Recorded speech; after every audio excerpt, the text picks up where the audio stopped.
Olá pessoal, tudo bom com vocês? Sejam bem-vindos ao seu canal de Matemática, Matemática em Clique. Hoje aqui na sequência de Matemática Discreta, na aula de Cálculo Proposicional, eu trago para vocês a solução do exercício que eu deixei para vocês na aula anterior.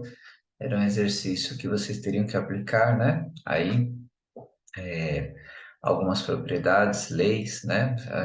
Por exemplo, a lei de Morgan, teriam que aplicar também absorção, eliminação da condicional, ou então eliminação da condicional, tudo que a gente já viu, já acumulou aí de equivalências lógicas, né, que vocês foram aprendendo, a gente vai aplicar nesse exercício. Quem não viu as aulas anteriores, é importante que vocês revejam para poder compreender melhor, ok? Vamos lá então?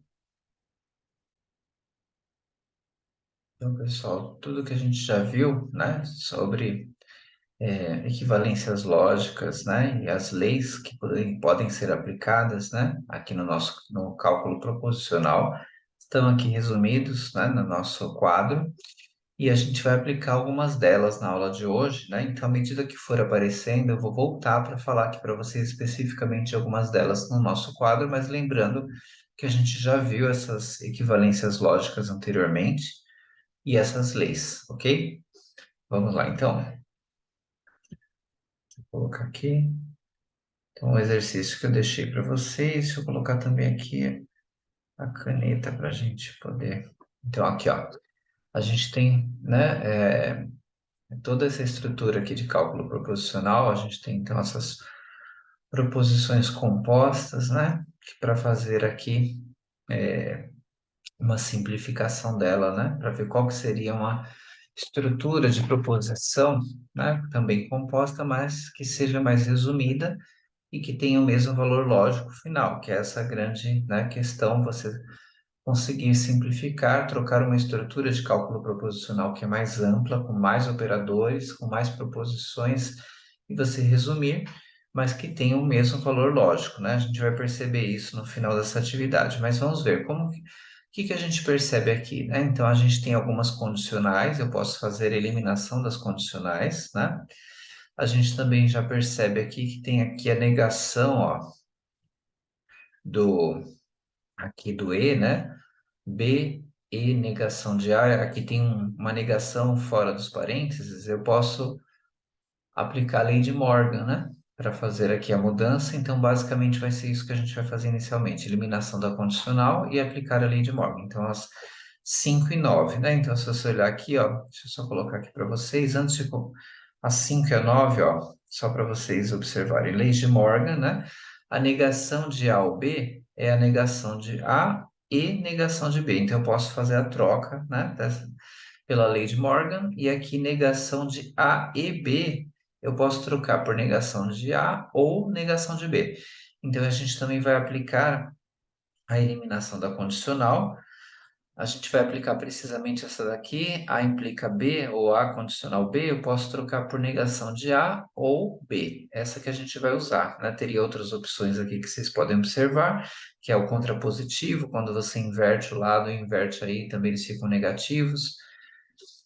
Ou outra opção aqui, que seria, na verdade, a própria aplicação da lei de Morgan na eliminação da condicional, você tem outra opção de estrutura, tá?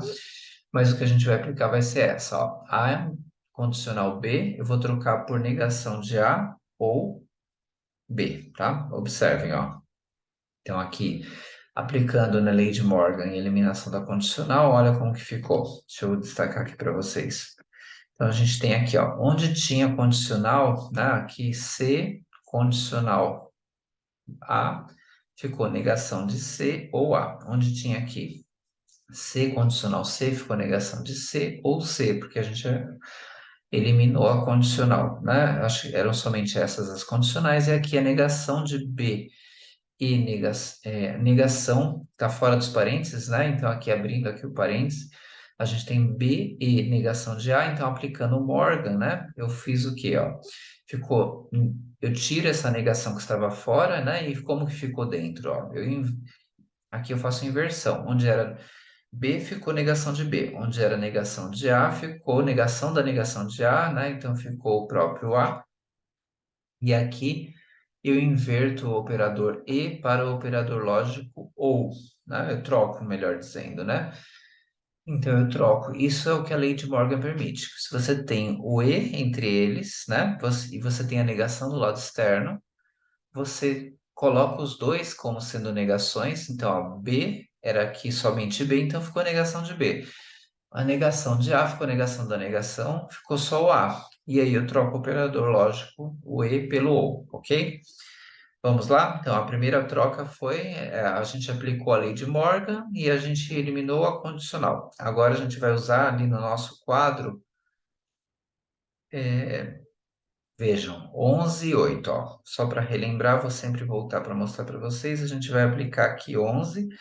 A 11 ela fala como a gente pode operar, né? Tautologia e contradição, quando que cai, né? Em tautologia ou contradição. Se você tem o operador lógico e você tem a proposição e a negação da proposição, você pode trocar isso por contradição. Se você tem a proposição A e a negação da proposição A e você tem o operador lógico ou entre eles, você pode trocar isso por tautologia, né? Por quê?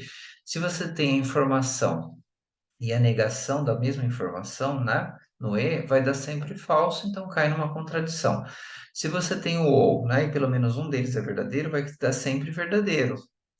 Então, por isso que cai na tautologia, quando você tem a proposição e a negação da proposição, porque vai estar garantido que um deles vai ser verdadeiro e o ou basta um verdadeiro para ser verdadeiro. E aqui no E, né, também, os dois precisam ser verdadeiros para ser verdadeiro. Então, um deles sendo falso, vai dar sempre falso, por isso que cai na contradição.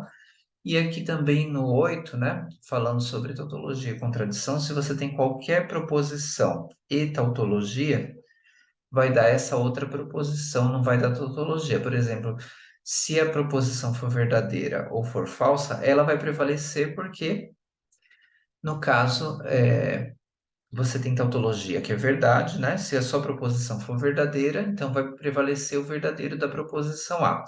Se a sua proposição A for falsa, vai prevalecer o falso da proposição A, porque no operador lógico e, né, precisam dos dois verdadeiros para dar verdadeiro. Então, se você tiver aqui o verdadeiro na proposição A, vai prevalecer por causa da proposição A. Se você tiver o falso na proposição A, vai prevalecer o valor lógico da proposição A. Então, tautologia e qualquer proposição sempre vai dar essa proposição. E se você tiver também contradição, né, que é sempre o valor lógico falso, né, e qualquer proposição, vai dar sempre contradição. Por quê? Se a proposição for verdadeira ou falsa, independente disso, vai dar falso, porque no E precisa dos dois verdadeiros para dar verdadeiro, então vai dar sempre falso, vai dar contradição. Então, contradição em qualquer proposição vai dar sempre contradição. E se a gente tem tautologia ou qualquer proposição, vai dar sempre tautologia, porque tautologia é verdadeiro. O ou só precisa de um verdadeiro para ser verdadeiro. Então, independente do valor lógico da proposição A, vai dar sempre verdadeiro. E se eu tiver contradição ou a proposição A, vai dar sempre também a proposição A. Por quê? Nesse caso, né? Porque a contradição é falso. O ou, né, precisa de um verdadeiro para ser verdadeiro. Então, se o A for verdadeiro, vai prevalecer o valor lógico do A, vai ser verdadeiro.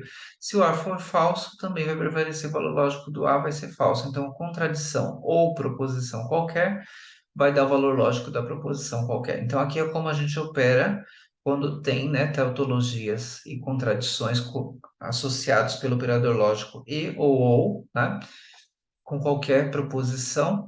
E aqui o que acontece quando eu tenho, né, a proposição e a negação dela, ou a negação dela, uma delas vai dar contradição e a outra da tautologia. A gente vai aplicar justamente, né, informações relacionadas a isso agora, né? Vejam aqui na sequência, ó.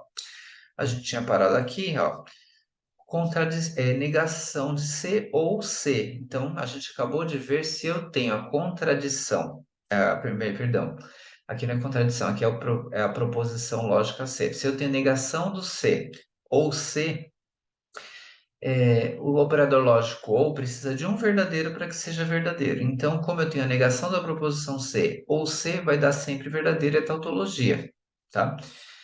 E se eu tenho tautologia aqui, né? E qualquer outra coisa, né? Como no operador lógico E precisa, né, de todos os verdadeiros para ser verdadeiro, a tautologia não vai ser suficiente para prevalecer verdadeiro. Vai depender do valor lógico aqui desse lado, né, dessa estrutura, para que seja verdadeiro ou falso. Então, vai prevalecer essa estrutura em relação à tautologia. Então, eu posso esquecer aqui a tautologia e deixar só o lado que está aqui à esquerda, tá? Então, é o que a gente faz agora, ó, observem. A gente tirou aqui a tautologia, ficou só essa estrutura que estava ao lado, ok? Então, a negação de C ou C deu tautologia, só que quando eu faço tautologia e tudo que está aqui ao lado, vai prevalecer o valor lógico do que está aqui ao lado. Se for verdadeiro, vai ser verdadeiro. Se for falso, vai ser falso. Então, é o que a gente faz de acordo, né, com o que a gente acabou vendo agora nas equivalências lógicas. Agora, a gente vai fazer o que aqui, pessoal? Observem que a gente tem aqui a mesma estrutura aqui, negação de A ou B e negação de B ou A, e aqui no começo também, negação de A ou B e negação de B ou A, e alguma outra informação. Então, quando tenho esse padrão, dá para eu aplicar o quê? A absorção. Como assim? Porque se a gente voltar aqui, ó, vou mostrar para vocês, é a 7, tá? Voltando aqui na 7, ó, observem as leis da absorção. Se você tem A ou A e B, você pode absorver e ficar só com A, vai prevalecer o valor lógico do A. A e A ou B vai prevalecer o valor lógico do A também. Se você tem A e B ou negação de B, vai prevalecer o valor lógico da estrutura A ou negação de B. E se você tiver A ou B e negação de B, vai prevalecer o valor lógico de A e negação de B, tá? Então, lembrando que a gente viu essas absorções, né, nas aulas anteriores, eu montei para vocês os valores lógicos, mostrei, comparei para a gente ver, né, que daria o mesmo valor lógico. Então, quem não viu as aulas anteriores, é importante repassar, tá? Então, a gente vai aplicar justamente a absorção aqui agora. Então, observem que aqui, né, eu tenho essa estrutura equivalente a essa, então eu tenho aqui uma estrutura ou a mesma estrutura e uma informação aqui adicional. Vai prevalecer, então, essa estrutura comum. Eu posso absorver e só vai ficar aqui a estrutura comum, que vai ser negação de A ou B e negação de B ou A, que é exatamente o que a gente faz lá pela absorção quando eu tenho esse padrão, né? Essa informação, né? E eu tenho lá e ou, né? A mesma informação em alguma coisa, prevalece aquela informação que é a parte comum. E aí você pode absorver.